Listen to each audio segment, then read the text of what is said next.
The question we posed last week was, can you eat local food all winter long and enjoy it and get some variety, number one, make it taste good, number two, number three, get all the nutrients you need. And that's kind of one of the biggest arguments about eating locally. People often say, you know, if I'm not choosing oranges and getting some tropical fruits, maybe I'm not going to get all the nutrients I need. But today we're going to show you can get all the nutrition packed into your diet by eating local foods all winter long. And we're going to tell you how to do it. Very, very simple soup. We're going to start off with our classic trinity of ingredients. Mirepoix. Mirepoix, you're correct. So 3 ingredients, kind of your classic aromatic vegetables to start off, stews, soups, lots of different dishes. So we have carrots, celery, onion,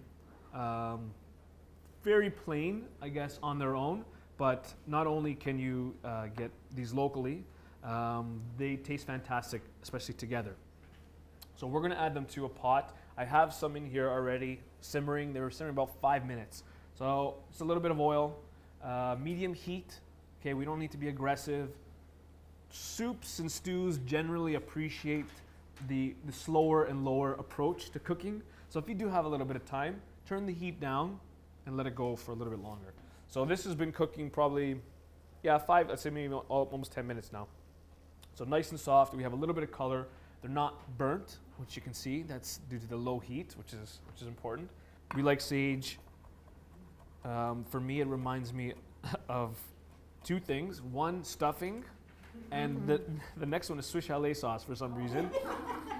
And I am not ashamed to admit that. My sister always loved that, and we were talking about it. I didn't used to use sage a lot in cooking, and Jeremy was saying, yeah, I really got hooked on it when I realized it was that secret ingredient that makes the sauce so good. I don't know if it's their secret ingredient, but it's the one Not that... so secret. So sage, fresh sage, that's going to go in.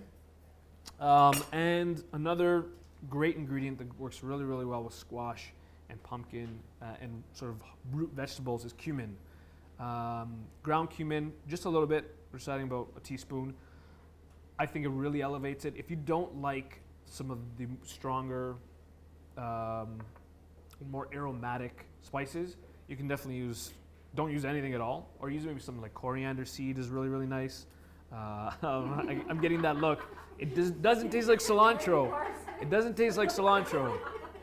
If you hate cilantro, it's okay. You can still use coriander seed. But we're going to add just a pinch of this ground cumin. I love cumin, so I'm going a little heavier on the cumin. And as soon as it hits the hot pan, the oil, and those vegetables, that's when you're really going to start to smell it. So that's a good sign. You want to make sure you cook that out because it is ground. You want to make sure you cook it out for just a couple minutes. Again, low heat. You'll start to fill up the room and get everybody across the hall jealous, and so that's a good thing. So after that, we're going to add the last 2, or actually just one ingredient right now, which is another fantastic ingredient, and we've used it quite a bit. I hope you're not sick of it by now, but squash is the perfect ingredient for winter.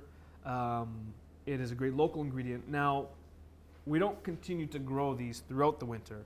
As most root vegetables and most local root vegetables, when they're harvested, they're stored and they're cellared. So when we buy them, they could be from this year's crop. Most of them are from this year's crop, but it's not like they've just picked them. That would be very difficult to do outdoors right now. But it's still a fantastic product. When you buy it fresh, you can even do this yourself and freeze it. That's one thing we talk about a lot. This stores or freezes really, really well. And that way you can sort of extend that season a little bit longer. So now that squash we added to the rest of our mirepoix. So we have our carrots, celery, onion, very simple. You can add some garlic in there. I just wanted to sort of, before I add any liquid, I just wanted to sort of cook the squash a little bit, just to get a little bit of color. So even like a couple minutes. And then I'm going to go ahead and add my liquid. Now, vegetable stock, a nice chicken stock from scratch, obviously would be fantastic. If you don't have it on hand, water is good as well.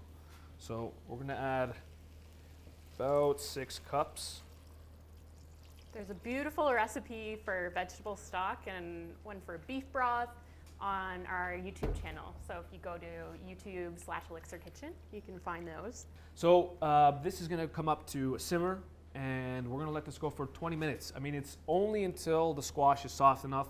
Squash does not take long to cook through. And then the last 5 minutes, we can start adding our, this is kale, but cabbage of, any variety. Again, a great ingredient to use. So that's it.